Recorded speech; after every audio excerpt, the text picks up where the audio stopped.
2021 Dodge Ram 2500, 6.4. This is the gasser. Wouldn't fucking start. Push the button. No tick, no nothing, no crank, nothing at all. But we were getting power. The car had 12 volts. Everything was great. So I replaced the starter because I tested the fucking starter was getting power to a 12 volts. The battery had 12 volts. What the fuck? Change the starter.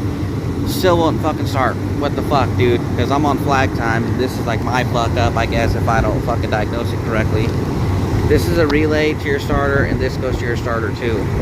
I just swapped this one to this one, this one to this one, and fucking tried it, and it fired right up. So I hope this helps somebody. And keep it on the hush hush, but yeah, that's what fucking we had to do, bro. So hey, it pisses me off. It's good. It's working now. Fuck Dodge. Get a Chevy. You know how it is.